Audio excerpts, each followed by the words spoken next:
It actually took a very tough beating to get me out of the sport. By Pacquiao. Manny Pacquiao. Have you ever wondered what goes through a champion's mind when he steps back into the ring after years away? Have you ever paused to ask, can this warrior still summon the fire that once made him unstoppable? I mean, he beat the hell out of me. Manny Pacquiao would be right in front of me. He would, after hitting me 15 times, Oscar de la Hoya stood in that gym, the air thick with the sound of gloves on bag, witnessing a familiar figure shadow boxing with the same intensity that once defined his prime. He knew boxing was a young man's game, yet here was Manny Pacquiao, 46 years old, 4 years out of official competition, moving with a speed and ferocity that defied every expectation. And then I would be ready to hit him, and he would be wide open, and I couldn't pull the trigger.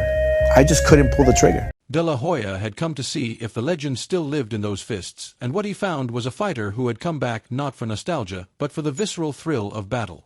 I still remember to this day the conversation I had with Oscar when I first told him, hey, you should fight Pacquiao. De la Hoya's first words after sharing sparring rounds and sweat-soaked drills with Pacquiao crackled through the gym like a live wire.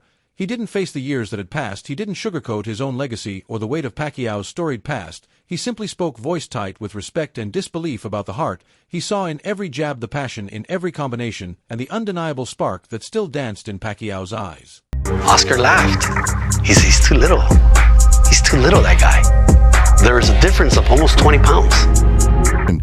And the ferocity of a teenager, each punch was measured, yet explosive, each footwork drill was executed as though Pacquiao's body remembered more than 4 decades of war in the ring. De la Hoya admitted he'd been wrong to think age would dull that edge. People want to see that fight. People are excited.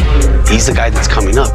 He's fast, Oscar, but eventually your size is going to break him down. The conversation turned to Pacquiao's motivations, and De La Hoya asked the question on everyone's mind, why return now when there was nothing left to prove? Pacquiao's reply, a simple declaration of love for the sweet science and a hunger to face the best, resonated louder than any knockout blow. De La Hoya nodded, acknowledging that true fighters never really retire, they just wait for the next challenge to reignite their spirit. Watching him move, De La Hoya saw that Pacquiao had not lost the lightning-quick reflexes or the blistering power that once made opponents tremble. Those 4 years off in official bouts had done more than rest his body, they had stoked a deeper fire. At 46, Pacquiao's comeback defied every stereotype. Younger challengers had knocked on boxing's door for decades, eager to unseat the masters, but Pacquiao's return was different. It was the return of a legend, humbly ready to test his mettle against youth itself. De La Hoya recalled the first time he sparred with a southpaw so elusive that he couldn't land a telltale punch. That was Pacquiao back from the shadows, reminding everyone why his name is etched in boxing lore. Something was not right. I could see it in his eyes. He's not even throwing punches. What is he doing? Pacquiao snakes his left hand through De La Hoya's guard. De La Hoya spoke of the stories he'd heard Pacquiao running at dawn, meditating at dusk, and balancing church services with mitt work in between. He painted a picture of a disciplined routine that fused athleticism with spirituality, a regimen that made every other fighter camp look like a rehearsal. Critics once scoffed that Pacquiao's age would betray him, but in De La Hoya's vivid recollection it only sharpened his edge. Then came the reflection on their own bout years ago. De La Hoya didn't mince words about the punishment. He took 15 precise punches, each landing with the force of a sermon.